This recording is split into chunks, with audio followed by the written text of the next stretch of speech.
에밀리아 페레즈에 대한 소식을 처음 접하게 된 시점은 꽤 오래전인 것 같습니다. 이 작품이 이룬 성취 때문인데요. 칸 영화제 2관왕, 골든글러브 시상식 4관왕, 그리고 영국 아카데미 시상식 바프타 2관왕까지. 오스카에서는 리타 역의 조 셀다나가 여우 조연상을 수상하기도 했죠. 무튼 이 영화는 트로피로 자신의 존재를 드러내고 있는 것인데요. 그런 이유로 저도 무척 궁금해지더라고요. 아시다시피 에밀리아 페레즈는 뮤지컬 영화입니다. 모든 대사가 음악으로 이루어진 것은 아니고요. 말과 노래가 섞여서 구성되어 있는데요. 이와 같은 형식을 차용한 데는 분명 이유가 있을 것입니다. 그에 대한 저만의 해석을 비롯하여 영화 속 젠더에 대한 이야기까지 에밀리아 페레즈 끝장 리뷰 지금 시작합니다.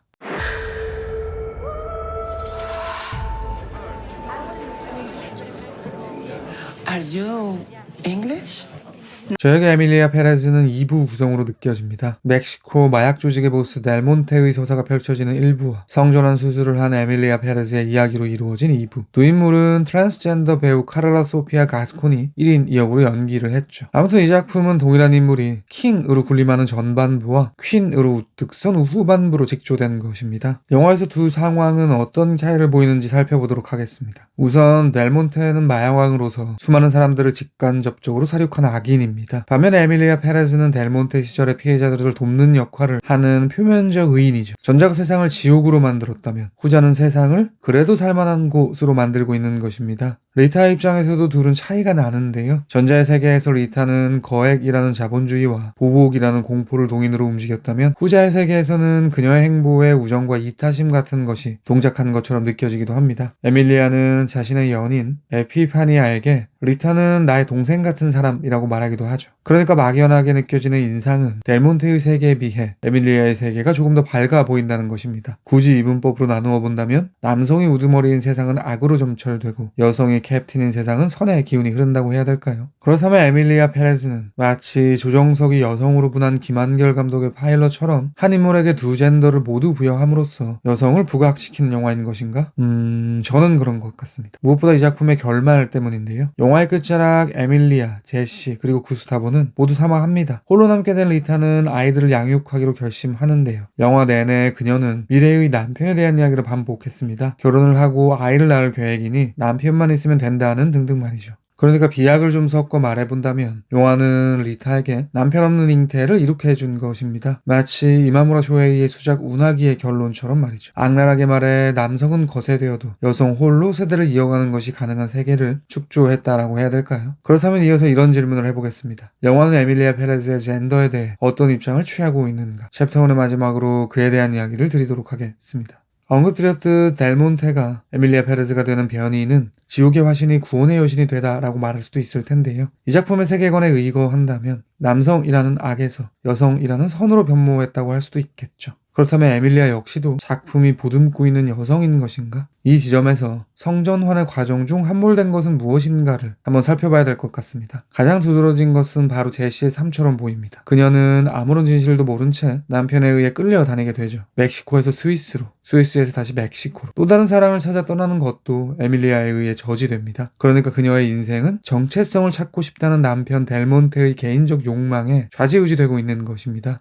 제시는 결국 사망하죠. 제시가 비극을 맞이하게 된 동의는 에밀리아가 델몬테의 힘을 우회적으로 선언했기 때문인데요. 놀란 제시가 구스타보에게 저항하게 되니까요. 그러니까 그녀는 3명의 남편 델몬테, 구스타보, 그리고 에밀리아 페레즈로 인해 유명을 달리하게 되었다고 볼 수도 있는 것입니다. 즉 저에게 영화는 에밀리아를 여성으로 인정하지 않는 것처럼 느껴지는 것이죠. 사실 에밀리아 페레즈가 델몬테 시절의 악행을 선행으로 뒤덮는 과정도 모순 그 자체입니다. 마음에서 우러난 선행이라기보다는 본인의 죄책감에 대한 정화라는 자기 만족쯤으로 보인다고 해야 될까요? 실제로 제시가 아이들과 함께 출가하려고 하니 에밀리아는 그 시절 텐션으로 악마와 같은 얼굴을 보이기도 하죠. 심지어 에밀리아가 운영하는 단체는 부패한 돈이 유입되는 것처럼 묘사되기도 하는데요. 그녀가 주최한 자선 파티에 얼굴을 내비친 이들은 타락한 사회 지도층들이었으니까요. 어떻게 보면 그녀는 양의 탈을 쓴 늑대이니 대중을 기만한다는 측면에서 델몬테보다 더 나쁘다고 말할 수도 있을지도 모르겠습니다. 성전환 수술을 해 생물학적으로 여성인 인물, 본인이 사랑을 느끼는 젠더는 여성인 인물, 남성이었던 시절의 습성과 그 시절 양육한 자녀들은 여전히 고수하기를 원하는 인물. 정체 파악이 쉽지 않은 에밀리아 페레스. 말인즉슨 이 작품이 취하고 있는 입장은 독특한 것 같습니다. 여성을 중심에 둔 세계관이면서 동시에 트랜스젠더는 여성인 척하는 남성으로 진단함으로써 인정하지 않는 영화라고 해야 될까요? 사실 저에게는 리타가 방콕의 성전환 수술 병원에 찾아가는 일련의 시퀀스가 일종의 조롱처럼 느껴지기도 하더라고요. He desires to remain anonymous. Je veux être une femme.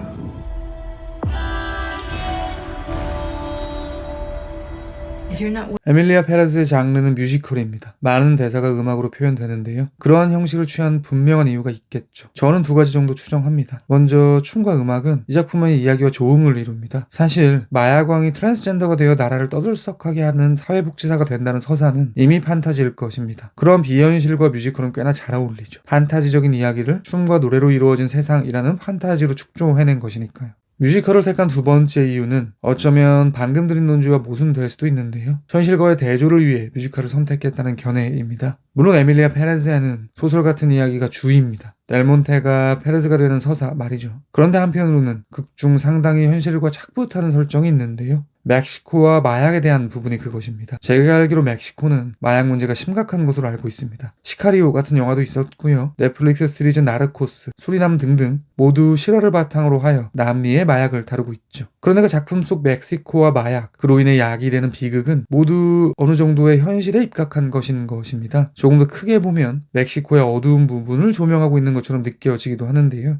영화의 도입을 살펴보겠습니다. 리타는 아내를 살해한 남편의 변호를 준비하고 있습니다. 본인도 남편은 죗값을 받아 마땅하다고 자각하는 듯 하지만 돈 때문에 그 일을 하죠. 그렇게 거리로 나온 그녀는 춤과 노래로서 이 도시의 어두움을 표현합니다. 마약 문제 역시 이 어두움에 속할 텐데요. 그러니까 저에게 델몬테가 여자가 되는 것은 비현실적으로 보이는데 반해 그의 가족들의 신상이 언제나 아슬아슬하고 그의 위치가 노출되지 않아야 하며 관련자들이 실종되거나 궁극적으로 죽음에 이르는 것은 날선 현실로 보이는 것입니다. 이러한 서슬퍼런 어둠의 세상과 요란법석한 판타지가 붙으면 묘한 감흥을 전하게 되겠죠. 갭 차이를 통해 현실의 비극이 더 극대화될 테니까요. 물론 멕시코 현지에서는 자국의 비극적인 시사 문제를 유럽인들이 수박 겉핥기식으로 전유했다고 여기면서 비판적인 목소리가 있었다고 합니다. 아무튼 만약 에밀리아 페레즈가 뮤지컬 장르가 아니었다면 진지한 드라마 혹은 액션, 더 나아가 어두운 스릴러가 되었을지도 모르겠습니다. 에밀리아 페레즈에 대한 제 별점은 별 4개고요. 한 줄 평은 다음과 같습니다. 성전환 수술을 한 여성은 속할 수 없는